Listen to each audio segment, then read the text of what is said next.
Hello everyone.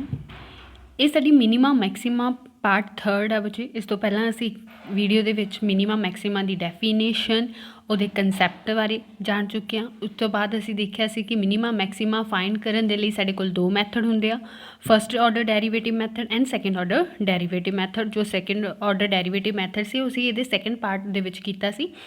ਅੱਜ ਅਸੀਂ deal ਕਰਨਾ ਵਿੱਚ economic application of a minimum maxima. ਦੇਖੋ as a business line student ਤੁਹਾਡੇ ਲਈ ਇੰਪੋਰਟੈਂਟ ਕੰਸੈਪਟ ਬਣ ਜਾਂਦਾ ਬੱਚੇ। ਜਦ ਇਕਨੋਮਿਕਸ ਦੇ ਸਟੂਡੈਂਟ ਹੈ ਤੁਸੀਂ ਤਾਂ ਤੁਹਾਡੇ ਕੋਲ ਮਿਨੀਮਮ ਮੈਕਸਿਮਾ ਦਾ ਇਕਨੋਮਿਕਸ ਦੇ ਵਿੱਚ ਕੀ ਰੋਲ ਆ, ਇਹ ਸਾਡੇ ਕੋਲ ਇੱਕ ਮੇਨ ਪਾਰਟ ਬਣ ਜਾਂਦਾ, ਸਾਡਾ ਇੱਕ ਮੇਨ ਟੌਪਿਕ ਬਣ ਜਾਂਦਾ। ਸੋ ਇਹਨੂੰ ਧਿਆਨ ਦੇ ਨਾਲ ਅਸੀਂ ਕਰਾਂਗੇ। ਕੀ ਹੈ ਬੱਚੇ, ਸਾਡੇ ਕੋਲ ਇਕਨੋਮਿਕਸ ਦੇ ਵਿੱਚ ਸਾਡੇ ਕੋਲ ਮਿਨੀਮਮ ਮੈਕਸਿਮਾ ਉਦੋਂ ਹੀ ਹੋਏਗਾ ਜਦੋਂ ਅਸੀਂ ਇਕਨੋਮਿਕਸ ਦੇ ਵਿੱਚ ਫੰਕਸ਼ਨ ਪੜ੍ਹਾਂਗੇ। ਇਕਨੋਮਿਕਸ ਦੇ ਵਿੱਚ ਅਸੀਂ ਮੇਨ ਕਿਹੜੇ ਫੰਕਸ਼ਨਸ ਦੇ ਨਾਲ ਡੀਲ ਕਰਦੇ ਹਾਂ ਬੱਚੇ? ਇੱਕ ਤਾਂ ਸਾਡੇ ਕੋਲ ਜਿਨ੍ਹਾਂ ਦੇ ਉੱਤੇ ਅਸੀਂ ਮਿਨੀਮਮ ਮੈਕਸਿਮਾ ਫਾਈਂਡ ਕਰ ਸਕਦੇ ਹਾਂ, mainly cost function, and second ਸਾਡੇ ਕੋਲ ਰਿਵੈਨਿਊ ਫੰਕਸ਼ਨ ਹੁੰਦਾ, ਥਰਡ ਹੁੰਦਾ ਸਾਡੇ ਕੋਲ ਪ੍ਰੋਫਿਟ ਫੰਕਸ਼ਨ। ਦੇਖੋ ਤਿੰਨ ਮੇਨ ਨੇ ਜਿਨ੍ਹਾਂ ਦੇ ਉੱਤੇ ਅਸੀਂ ਮਿਨੀਮਮ ਮੈਕਸਿਮਾ ਜਿਹੜਾ ਉਹ ਅਪਲਾਈ ਕਰ ਸਕਦੇ ਹਾਂ। ਸਭ ਤੋਂ ਪਹਿਲੀਆਂ ਬੱਚੇ ਕਾਸਟ ਫੰਕਸ਼ਨ। ਕਾਸਟ ਫੰਕਸ਼ਨ ਦਾ ਮਤਲਬ ਕੀ ਹੁੰਦਾ? ਮੰਨ ਲਓ ਸਾਡੀ ਕੋਈ ਕੰਪਨੀ ਕੋਈ ਚੀਜ਼ ਪ੍ਰੋਡਕਟ ਕੋਈ ਪ੍ਰੋਡਿਊਸ ਕਰ ਰਹੀ ਆ। ਹੁਣ ਇੱਕ ਪ੍ਰੋਡਕਟ ਨੂੰ ਪ੍ਰੋਡਿਊਸ ਕਰਨ ਦੇ ਵਿੱਚ ਕਿੰਨੀ ਕਾਸਟ ਆਉਂਦੀ ਆ ਉਹ ਸਾਨੂੰ ਕਿਉਂ ਨਹੀਂ ਦੱਸਦਾ? ਕਾਸਟ ਫੰਕਸ਼ਨ ਤੋਂ ਪਤਾ ਲੱਗ ਜਾਂਦਾ। ਮੰਨ ਲਓ ਅਸੀਂ ਇੱਕ ਪੈਨ ਹੀ ਬਣਾ ਰਹੇ ਹਾਂ, ਸਾਡੀ ਪੈਨ ਬਣਾਉਣ ਦੀ ਕੰਪਨੀ ਹੈ, ਤਾਂ ਇੱਕ ਪੈਨ ਨੂੰ ਬਣਾਉਣ 'ਤੇ ਕਿੰਨੀ ਕਾਸਟ ਆ ਰਹੀ ਆ ਉਹ ਸਾਡਾ ਕੀ ਹੋ ਗਿਆ? ਕਾਸਟ ਫੰਕਸ਼ਨ ਦੱਸੇਗਾ ਕਿ ਕਿਵੇਂ ਕਿਹੜੇ ਮੈਟਰਸ 'ਤੇ ਉਹ ਡਿਪੈਂਡ ਕਰਦੇ ਆ। ਰਿਵੈਨਿਊ ਫੰਕਸ਼ਨ ਕੀ ਹੋਏਗਾ? ਅਸੀਂ ਇੱਕ ਪ੍ਰੋਡਕਟ ਨੂੰ ਕਮਾਉਣ 'ਤੇ ਬੱਚੇ ਜਿਵੇਂ ਹੁਣ ਸਾਡੇ ਕੋਲ ਕਾਸਟ ਤਾਂ ਆ ਗਿਆ, ਕਾਸਟ ਸਾਡੇ ਕੋਲ ਇੱਕ ਪੈਨ ਨੇ ਇੰਨੀ ਆ, ਤਾਂ ਜਿੰਨੇ ਅਸੀਂ ਮੰਨ ਲਓ ਮੈਂ 10 ਪੈਨ ਬਣਾਏ ਤਾਂ 10 ਪੈਨ ਨੂੰ ਬਣਾਉਣ 'ਤੇ ਕਿੰਨੀ ਆ ਗਈ? ਉਹ ਸਾਡੀ ਟੋਟਲ ਕਾਸਟ ਹੋ ਗਈ। ਇਸੇ ਤਰ੍ਹਾਂ ਰਿਵੈਨਿਊ ਹੁੰਦੀ ਹੈ। ਟੋਟਲ ਰਿਵੈਨਿਊ ਕੀ ਹੁੰਦਾ? ਮੰਨ ਲਓ ਤੁਸੀਂ ਇੱਕ ਚੀਜ਼ ਨੂੰ 10 ਰੁਪਏ 'ਚ ਵੇਚ ਰਹੇ ਹੋ, ਇੱਕ ਪੈਨ ਨੂੰ 10 ਰੁਪਏ ਦਾ ਵੇਚ ਰਹੇ ਹੋ, ਅਤੇ ਕਿੰਨੇ ਪੈਨ ਵੇਚ ਰਹੇ ਹੋ? 10 ਪੈਨ ਵੇਚ ਰਹੇ ਹੋ, ਤਾਂ ਟੋਟਲ ਰਿਵੈਨਿਊ ਤੁਹਾਡਾ ਕਿੰਨੀ ਤੁਹਾਨੂੰ ਵੇਚ ਮੁੱਲ ਕਿੰਨਾ ਤੁਸੀਂ ਵੇਚ ਕੇ ਕਮਾ ਲਿਆ। ਥਰਡ ਕੀ ਹੈ ਬੱਚੇ? ਪ੍ਰੋਫਿਟ। ਪ੍ਰੋਫਿਟ ਕੀ ਹੈ ਸਾਡੇ ਕੋਲ? ਕਹਿੰਦਾ ਕਾਸਟ ਅਤੇ ਰਿਵੈਨਿਊ ਦਾ ਜੋ ਡਿਫਰੈਂਸ ਹੋਏਗਾ ਉਹਨੂੰ ਹੀ ਅਸੀਂ ਕੀ ਬੋਲਦੇ ਹਾਂ? ਪ੍ਰੋਫਿਟ। ਐਂਡ ਪ੍ਰੋਫਿਟ ਹੁਣ ਬੱਚੇ ਇਹਨਾਂ ਨੂੰ ਅਸੀਂ ਫਾਈਨ ਕਰਨਾ ਕਿ ਮਿਨੀਮਮ। ਦੇਖੋ ਹੁਣ ਜੇ ਕਾਸਟ ਹੁੰਦੀ ਹੈ ਉਹ ਤਾਂ ਹੋ ਗਿਆ ਅਸੀਂ ਕਿੰਨਾ ਖਰਚ ਕਰ ਰਹੇ ਕਿਸੇ ਚੀਜ਼ ਨੂੰ ਬਣਾਉਣ ਦੇ ਲਈ। ਹੁਣ ਸਾਡਾ ਮੋਟਿਵ ਕੀ ਹੋਏਗਾ ਕਿ ਕਾਸਟ ਸਾਡੀ ਘੱਟ ਤੋਂ ਘੱਟ ਲੱਗੇ ਕਿਸੇ ਵੀ ਚੀਜ਼ ਦੇ ਉੱਤੇ। ਜਦੋਂ ਅਸੀਂ ਉਹਨੂੰ ਬਣਾ ਰਹੇ ਹਾਂ ਸਾਡਾ ਮੇਨ ਮੋਟਿਵ ਕੀ ਹੋਏਗਾ? ਇਕਨੋਮਿਕਸ ਦੇ ਵਿੱਚ ਅਸੀਂ ਪੈਸਾ ਕਮਾਉਣਾ ਚਾਹੁੰਦੇ ਹਾਂ, ਓਬਵੀਅਸ ਗੱਲ ਆ। ਕਹਿੰਦੇ ਸਾਡੀ ਕਾਸਟ ਕੀ ਹੋਵੇ? ਮਿਨੀਮਮ ਟੂ ਮਿਨੀਮਮ ਹੋਵੇ, ਬਟ ਉਹਦਾ ਪ੍ਰੋਫਿਟ ਕੀ ਹੋਵੇ? ਸਾਨੂੰ ਮੈਕਸੀਮਮ ਟੂ ਮੈਕਸੀਮਮ ਮਿਲੇ। ਇਹੀ ਸਾਡਾ ਮੋਟਿਵ ਹੁੰਦਾ ਕਿਸੇ ਬਿਜ਼ਨਸ ਨੂੰ ਸਟਾਰਟ ਕਰਨ ਦਾ, ਕਿ ਜਿਹੜੀ ਚੀਜ਼ ਅਸੀਂ ਪ੍ਰੋਡਿਊਸ ਕਰ ਰਹੇ ਹਾਂ ਉਹਨੂੰ ਸਾਨੂੰ ਬਣਾਉਣ ਦੇ ਲਈ ਘੱਟ ਪੈਸੇ ਲੱਗਣ, ਪਰ ਵੇਚ ਕੇ ਅਸੀਂ ਉਹਨੂੰ ਜ਼ਿਆਦਾ ਪੈਸੇ ਕਮਾ ਲਈਏ, ਰਿਵੈਨਿਊ ਸਾਨੂੰ ਜ਼ਿਆਦਾ ਮਿਲੇ। ਤਾਂ ਇਹੀ ਸਾਡਾ ਮੇਨ ਡੀਲ ਹੈ। ਸੋ ਬੱਚੇ ਇਕਨੋਮਿਕਸ ਦੇ ਵਿੱਚ ਮਿਨੀਮਮ ਮੈਕਸਿਮਾ ਦਾ ਕੰਸੈਪਟ ਅਸੀਂ ਇਹੀ ਕਰਨ ਦੇ ਲਈ ਯੂਜ਼ ਕਰ ਸਕਦੇ ਹਾਂ ਕਿ ਕਾਸਟ ਫੰਕਸ਼ਨ ਦੀ ਮਿਨੀਮਮ ਟੂ ਮਿਨੀਮਮ ਵੈਲਿਊ ਕਦੋਂ ਹੋਊਗੀ, ਕਿਵੇਂ ਫਾਈਂਡ ਕੀਤੀ ਜਾ ਸਕਦੀ ਹੈ, ਇਹ ਪਤਾ ਕਰਨਾ ਹੋਵੇ। ਪ੍ਰੋਫਿਟ ਕਦੋਂ ਮੈਕਸੀਮਮ ਸਾਨੂੰ ਮਿਲ ਸਕਦਾ, ਰਿਵੈਨਿਊ ਕਦੋਂ ਮੈਕਸੀਮਮ ਮਿਲ ਸਕਦਾ, ਇਹ ਚੀਜ਼ਾਂ ਅਸੀਂ ਇਹਦੇ ਨਾਲ ਫਾਈਂਡ ਕਰਦੇ ਹਾਂ। ਹੁਣ ਐਗਜ਼ਾਮਪਲ ਦੇ ਥਰੂ ਸਮਝਿਆ ਬੱਚੇ। ਸਭ ਤੋਂ ਪਹਿਲੀ ਐਗਜ਼ਾਮਪਲ ਆ, ਡੈਟਰਮਾਈਨ ਦਾ minimum value of the cost function. Cost function ਦੀ ਮਿਨੀਮਮ ਵੈਲਿਊ ਫਾਈਂਡ ਕਰਨੀ। ਦੇਖੋ ਅਗੇਨ ਉਹੀ ਆ ਗਿਆ ਨਾ, ਕੋਈ ਕਾਸਟ ਫੰਕਸ਼ਨ ਆ, ਕਾਸਟ ਫੰਕਸ਼ਨ ਦੀ ਅਸੀਂ ਕੀ ਵੈਲਿਊ ਫਾਈਂਡ ਕਰਾਂਗੇ? Minimum value. ਕਦੋਂ ਸਾਨੂੰ ਕਿਸੇ ਚੀਜ਼ ਨੂੰ ਪ੍ਰੋਡਿਊਸ ਕਰਨ ਦੇ ਵਿੱਚ ਘੱਟ ਤੋਂ ਘੱਟ ਪੈਸੇ ਲੱਗਣਗੇ ਤਾਂ ਜੋ ਅਸੀਂ ਉਹਨੂੰ ਪ੍ਰੋਡਿਊਸ ਕਰ ਸਕੀਏ।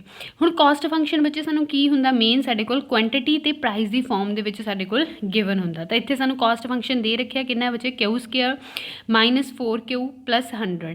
ਅਸੀਂ ਇਹਨੂੰ ਮਿਨੀਮਮ ਵੈਲਿਊ ਫਾਈਂਡ ਕਰਨੀ। ਦੇਖੋ ਮਿਨੀਮਮ ਮੈਕਸਿਮਮ ਦਾ ਕੰਸੈਪਟ ਉਹੀ ਹੈ, ਸਾਡੇ ਕੋਲ ਇੱਕ ਫੰਕਸ਼ਨ ਹੁੰਦਾ, ਇੱਕ ਫੰਕਸ਼ਨ ਆ ਜਿਹਦੇ ਵਿੱਚ ਇੱਕ ਵੇਰੀਏਬਲ ਦੂਸਰੇ ਵੇਰੀਏਬਲ 'ਤੇ ਡਿਪੈਂਡੈਂਟ ਹੁੰਦਾ, y(x) 'ਤੇ ਡਿਪੈਂਡ ਹੁੰਦਾ।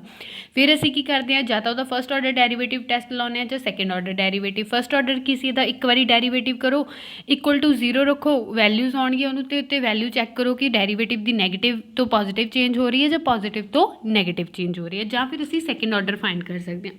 ਹੁਣ ਐਗਜ਼ਾਮਪਲ ਨੂੰ ਵਿੱਚ ਅਸੀਂ ਸੈਕਿੰਡ ਆਰਡਰ ਡੈਰੀਵੇਟਿਵ ਨਾਲ ਸ਼ੋਅ ਕਰਦੇ ਹਾਂ।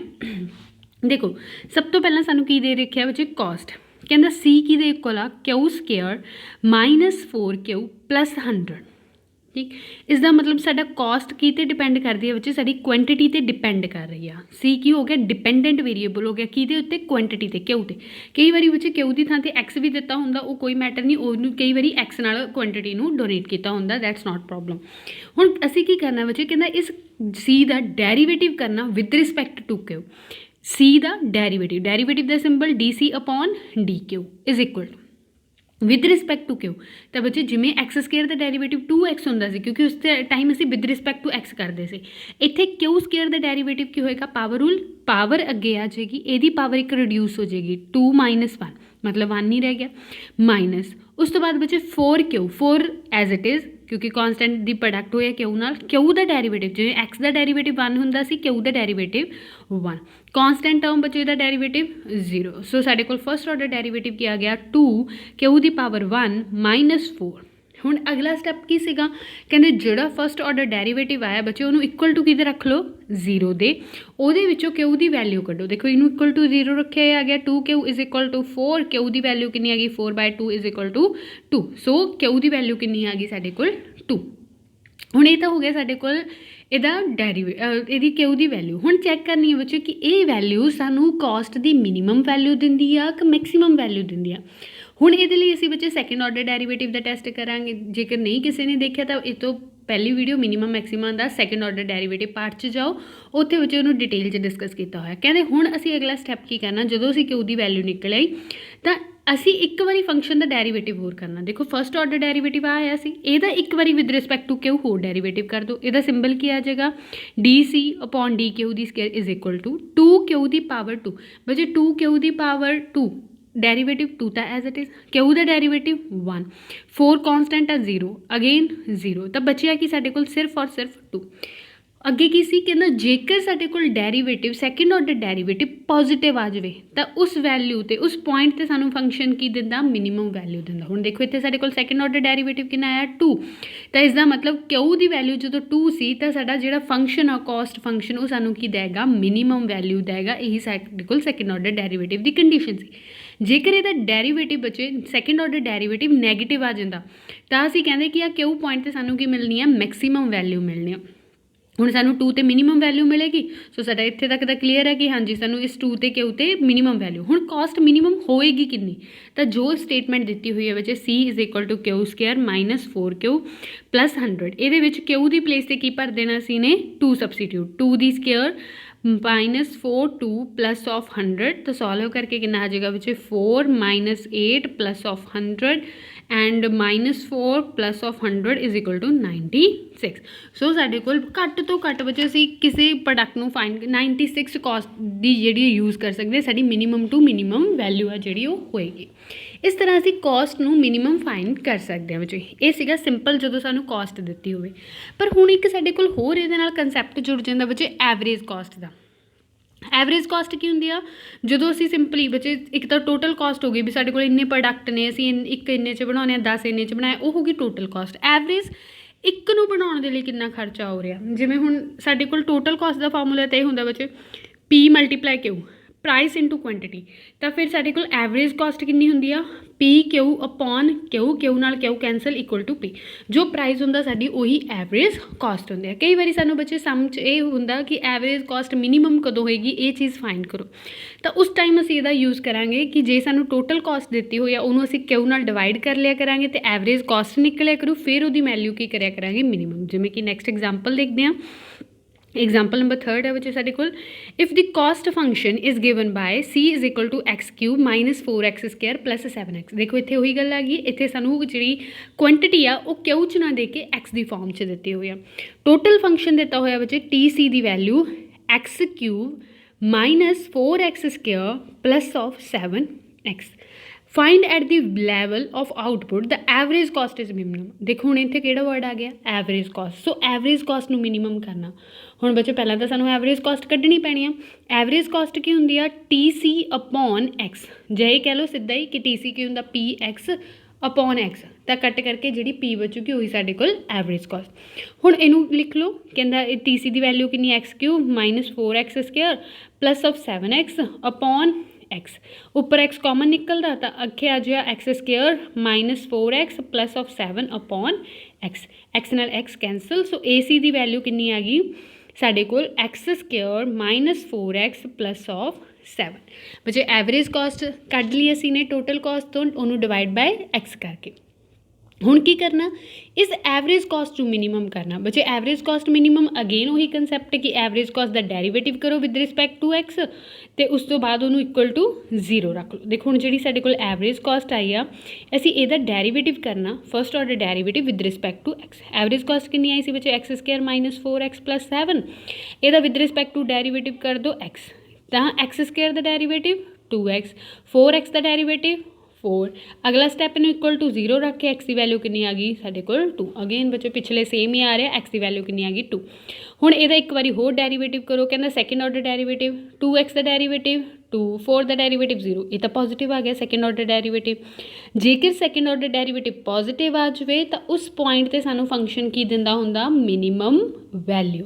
सो सानू x इज इक्वल टू 2 ते की मिलेगी एवरेज कॉस्ट की मिनीमम वैल्यू। तो हुण ये एवरेज कॉस्ट मिनीमम होएगी कितनी बच्चे, जे उन्हें मिनीमम कॉस्ट पूछी आ तो इत्थे x की प्लेस ते 2 भर देंगे, 2 दी square -4 into 2 plus 7, 4 minus 8 plus 7 minus of 4 plus 7 is equal to 3। So average cost साडी मिनीमम टू मिनीमम कितनी हो सकती है 3 हो सकती है।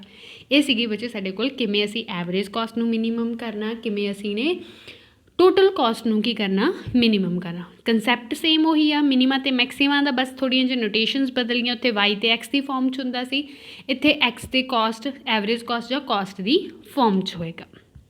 आई होप बच्चे उरे तक क्लीयर हो गया होएगा। जेकर कोई डाउट होया तो तुसी कमेंट बॉक्स च दस सकते हो।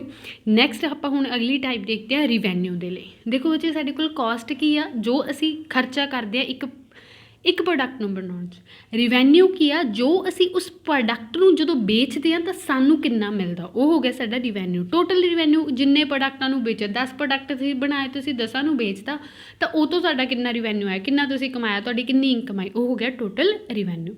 हुण टोटल रिवैन्यू नूं बच्चे साडे कोल की हुंदा, सेम वही कंसैप्ट कि टोटल रिवैन्यू किहदे इक्वल हुंदा, जिन्ना प्राइस है into quantity Q the form. हुण देखो 6 एग्जाम्पल देख रहे हैं। हुण इत्थे कंसैप्ट बदल जाता बच्चे, असी कॉस्ट नूं मिनीमम तो मिनीमम रखना चाहते हैं, पर रिवैन्यू नूं असी मैक्सीमम तो मैक्सीमम रखना चाहते हैं, क्योंकि रिवैन्यू की हुंदा बच्चे साडी इनकम आ, असी इनकम नूं तां वधाउणा चाहांगे तां ही साडा प्रॉफिट वधूगा। इफ द डिमांड, हुण देखो अगली स्टेटमेंट देखते हैं, if the demand function P is equal to 100 minus 4Q find the level at which total revenue is maximum. कहंदा वो लैवल फाइंड करो जिस च टोटल रिवैन्यू मैक्सीमम होएगा। हुण रिवैन्यू की गल आ गई बच्चे, पहला तो देखो टोटल रिवैन्यू इत्थे नहीं दिता होया, सिर्फ उन्हें P की वैल्यू दे रखी है, प्राइस की वैल्यू दे रखी है कि दे इक्वल 100 माइनस 4Q। तो टोटल रिवैन्यू की होंदा P इंटू Q। सो P की प्रोडक्ट 100 माइनस 4Q की प्रोडक्ट कि बच्चे Q नाल कर दोगे तो कि आ जाएगा 100Q माइनस 4Q की स्क्वायर। सो साडे कोल टोटल रिवैन्यू TR की वैल्यू कितनी आ गई 100Q माइनस 4Q की स्क्वायर। अगला की कह रहा है, उस तो बाद मैक्सीमा जो मिनीमा फाइंड करना। फिर की करांगे इस द फर्स्ट ऑर्डर डेरीवेटिव बच्चे, फर्स्ट ऑर्डर डेरीवेटिव के लिए जो साडी स्टेटमेंट आई है वह एक बार विद रिस्पैक्ट टू, हुण इत्थे क्यू आ तो क्यू दे विद रिस्पैक्ट टू डेरीवेटिव कर देंगे। 100Q का डेरीवेटिव बच्चे, 100Q का डेरीवेटिव कितना आएगा 100 तो एज इट इज़, Q का derivative with respect to Q 1 minus 4Q square का डेरीवेटिव 2 ऑफ Q। तो इन्हू सॉल्व करके आ गया बच्चे 100 माइनस 8Q। अगला स्टैप इनू इक्वल टू रख लो 0, तो Q की वैल्यू कितनी आ गई 100 अपॉन 8। सो कैंसल करके बच्चे साडे कोल Q की वैल्यू आ रही आ गया 25 तो आ गया 2 ते 25/2। सो साडे कोल बच्चे जिहड़ी इहदी वैल्यू आ गई Q की वो कितनी आ गई 25/2। हुण असीं चैक करना कि इस वैल्यू ते Q की इस वैल्यू ते सानू फंक्शन की दूगा, मिनीमम देगा कि मैक्सीमम देगा। मिनीमा ਜਾਂ मैक्सीमा ਦੇ ਲਈ ਵਿੱਚ ਅਸੀਂ ਕੀ ਕਰਦੇ ਹਾਂ, ਜੋ ਫੰਕਸ਼ਨ ਸਾਨੂੰ ਅਸੀਂ ਕੱਢਿਆ ਟੋਟਲ ਰਿਵੈਨਿਊ ਉਹਦਾ ਸੈਕਿੰਡ ਆਰਡਰ ਡੈਰੀਵੇਟਿਵ ਕਰਦੇ ਹਾਂ। ਮਤਲਬ ਜੋ ਡੈਰੀਵੇਟਿਵ ਹੋਇਆ ਇੱਕ ਵਾਰੀ ਉਹਦਾ ਡੈਰੀਵੇਟਿਵ ਹੋ 100 ਦਾ ਡੈਰੀਵੇਟਿਵ ਹੁਣ ਕਾਂਸਟੈਂਟ ਹੈ 0, 4 इंटू Q 2Q का डेरीवेटिव बचे 2 इंटू 4 8 हो गया, Q का डेरीवेटिव 1। देखो -8 आंसर आ गया। जो साडे कोल सैकेंड ऑर्डर डेरीवेटिव नैगेटिव आ जाए तो इस पॉइंट ते सानू फंक्शन की देगा मैक्सीमम वैल्यू देगा। सो साडे कोल जिहड़ी वैल्यू आ Q इज इक्वल टू 25/2 ते की होएगी रिवैन्यू की मैक्सीमम वैल्यू। तो बच्चे जे उन्हें पूछ लिया कि रिवैन्यू मैक्सीमम होएगा कितना, तो जिहड़ी साडे कोल R की इक्वेशन सी 100Q माइनस 4Q की स्केयर, ये Q की वैल्यू भर दोगे 100 into 25 into 2 up minus 4 into 25 upon 2 की होल स्केयर। तो कटिंग करने तो बाद सॉल्व करने तो बाद सानू की मिल जाएगा बच्चे रिवैन्यू जो कि होएगा साडा मैक्सीमम। ये सीगा बच्चे ओवरऑल कंसैप्ट साडे कोल रिवैन्यू ते कॉस्ट का। नैक्सट वीडियो च आपां डिस्कस करांगे कि जे असीं प्रॉफिट फाइंड करना होवे, प्रॉफिट नू मैक्सीमाइज़ करना होवे तो किस तरह किया जा सकता। थैंक यू फॉर वॉचिंग बच्चे।